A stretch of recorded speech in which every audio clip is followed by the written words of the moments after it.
Hello guys, welcome back again sa ating YouTube channel no, The Action Man. Una sa lahat, may love shoutout po sa lahat ng mga kakamping at sa mga hindi man mga kakamping. Kung interesado ka sa bidyong ito, patapusin mo na hanggang dulo at huwag nyo nang kalimutan na i-like at i-share ang ating video para malaman naman ng ilan sa ating mga kababayan na nagtutulog-tulugan sa katotohanan. So muli naman nagbabalik ang nag-iisa nyong host na si The Action Man para magbigay ng komentaryo at reaction sa mga mainit ng issue ng bayan. So ito ho mga ka-action, mga kakamping no, may gusto lang po ako na i-share sa inyo po mga ka-action about po ito sa pagsalita ni dating Pangulong Duterte ho mga ka-action. May isang radio station yata mga ka-action na kung saan ini-interview siya pero voice record lang ang kanyang naging sagot ho mga ka-action. Ito po. Nakakagulat po ito no. Hindi daw talaga siya magpapahuli ng buhay at nakabantay daw ang mga pulis sa kanyang bahay. Diba? At sinabi niya pa mga ka-action na ang mga pulis at armed forces ay hindi daw sa kanila. Ibig sabihin, panig daw sa kanya. Kasi si Buhano ho magsalita ang kanyang binibigkas ho mga ka-action. Sana maintindihan nyo po yun ha. So ito po mga ka-action. Marami po siyang sasabihin dito kaya pakinggan ho natin ha. Sa programa ko kanina, they are calling for na baka pwede daw sila mag-atang na lang diha sa gawa sa imong balay sa Doña Luisa para di daw pasudlon anybody who would arrest you.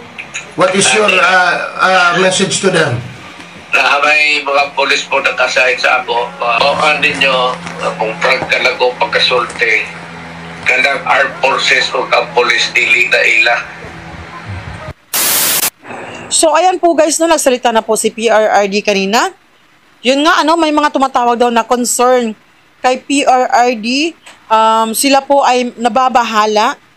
Baka daw biglang arestuhin ito si PRRD kaya sila po ay willing pong magbantay kay PRRD para i-secure nila ito.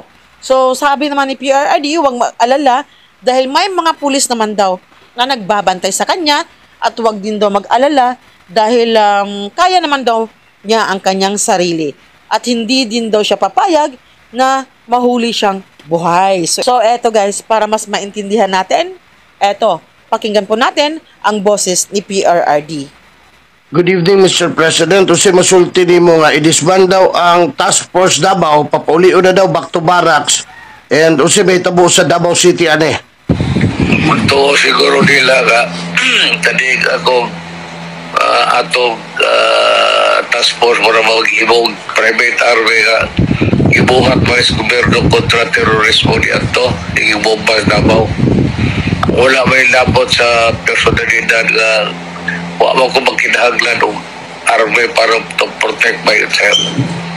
Kawaligon ako, kaya man ako kuligon. Wala swerte, di wala na matay mag yung tao pero wala ko concern kayo kailang inabuhan. Looy lang ang tao nga mag-all siyempre ako dakpon ko nila pero kanang ICC ayaw mo gag-all layo exhibitionan ko na dili ako ang akong unang statement di ato sa unang adlaw pagputuan ng ICC no jurisdiction, wala silang jurisdiction sa akin kaya hindi talaga ako magpahuli ng buhay. Pagpahuli ako sa ICC patay. Yan ang totoo dyan kasi walang jurisdiction wala silang karapatan na kung pipilitin nila papatay nila ako. Mayor si Randy would ask a question. May mga tao po sa programa ko kanina, they are calling for na baka pwede daw sila mag-atang na lang diha sa gawa sa imong balay sa Doña Luisa para di daw pasudlon anybody who would arrest you. What is your message to them? May mga polis po nakasahid sa ako, mga polis po. Bawaan ninyo kung prangka lang ko pagkasulti kanang armed forces o ang polis dili na ila. dili na ila. Dili Lord. Di daw pagpakamatay sa ila. Pagpakamatay na sa tao. Di po sa ako. O kanang ginaigo nila kanang sa magsisit sa session sa Mindanao. Dili ato na ipaagi. Atakihan ko na sila Romaldo sa kabigin o mga kanan. Sige ko ito, violence. Hasta sila anyo. Na ay proseso ada, dili tawag kadugo. There is a process in the United Nations to secede from the other a part of a country. Na ay proseso na referendum pagkahuman o supervise na sa ano sa Estimor, supervise na sa United Nations. Pagkabag na yung resulta, i-announce nila. Ano mo na yung resulta, mo na gusto sa tao. Muna, pinagin ako, pero aking peaceful na. Kaning mga ugok, wak mo sila kamo, ambak sila tayo, pag yun ako nga, magsisid ko, amin nilang mag-revolusyon ko. Wak nila una-una ang na-presidente ko sa Pilipinas. Siyempre kawawa ako mga tao, ako kung mga tao. Ang kanaot ng kaning Manila, bahinon pa nila ang atong kwarta sa mga, ang sakit mag-gol. Ako nakasabot ko. Nga ang kwarta, kinahalan bahinon sa Timog Pilipinas. Pero ang kwarta mag-gol, uman ka ng underdevelop, pa-develop, dugay pagkaayo. Kita nga rin nag-busy na kaya ito mga dalan, kinalatag diversion road para makakadiyok na. Iuna-una nila ibukbuk rin ang kwartas Mindanao. So ang koleksyon dapat sa Mindanao, dali lang kaya para makabuhat silang mag-highway diversion. Pero nili na magkabang rin sa Mindanao, travel ka nagpila ng oras, ibis di ko sila ito makuha ni mo sa oras. Karon kuha din po 3 oras o sa yung traffic. Muna kinahanglan tag-kwarta to develop. Naatay kwarta pero ipahit-pahit mo sa tanagas ng pobreng mga probinsya. Ako wa pa magdinaw.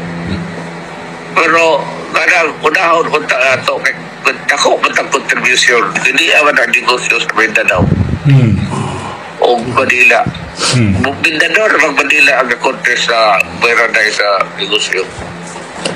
Mayor, So, at unahon tang ato kay kinahanglan tayo. At talan, kadang-kadang traffic ayo grabe. Kinahanglan yan o another road, coastal road, matong agusar sa mga ugop na sila insulto kayo na sa army. Ang mga army wala ba sila yung loyalty? Ang ilang loyalty sa atong nason. Hindi pa na sila loyalty sa mga tao. Maayo na ako pagkada ang military pag-instante police.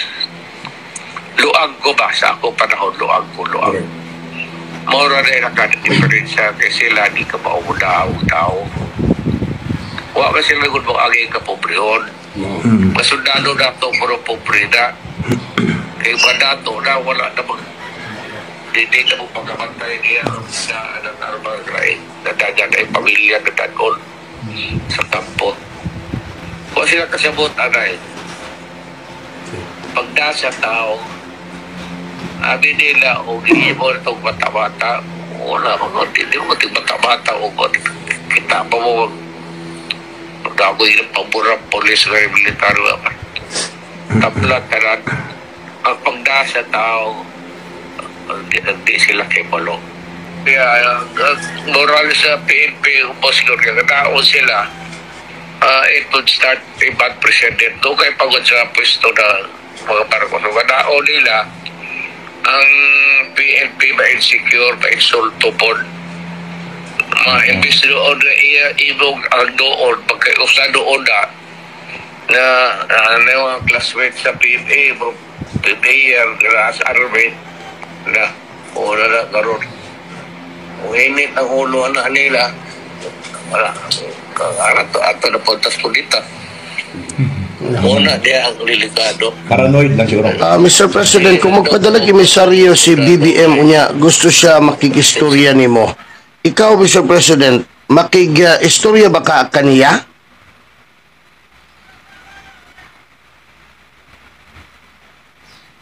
Mr. President, kining bulk water project sa DCWD, ikaw may nagpasiugdaan pero si BBM may mo inaugurate. Usa may masulti ni mo ani. Ang sabi ko, I'd rather not attend. I'll just give the limelight, all of it to Saila. I'd rather remain in the background. Retired na ko. Mr. President, usa matambag nimo sa mga Pilipino nga nag-uol karon sa imong kahimtang nga basin og ikaw arestohon. Patuo lang muna ako, doon lang akong tambag, tinudureman, tinarong ni Diyos para magina sa bayan. Wala mo yung personal na. Una ko yatag tambag na para ginasayuan na tibuka tao sa Pilipino. Wala'y bahid na nga hingog personal, wala na ko ana. 80 anyos na ko bugal-bugal pa mo ko sa akong kinabuhi. Ang bilin-bilin lang kung maayong kuan ba. So yun na ho mga ka-action, mga kakamping, no, napakinggan na po natin ang kanyang sagot ho sa mga katanungan ho mga ka-action. So napakalinaw po mga ka-action na hindi talaga daw siya magpapahuli ng buhay, mahuli man daw siya pero patay. Yun ang sabi ni dating Pangulong Duterte ho mga ka-action. At inuutosan niya pa na atakihin ang nag-aano sa kanya ng hihiwalay ang Mindanao, lalong-lalo na ang representative ng Camiguin. So pinapangalanan niya po, no? So kung totoo man ang kanyang sinasabi na patay siya magpapahuli, nasa sayo no po yun, Duterte, kung yan po ang gusto mo mangyari, no?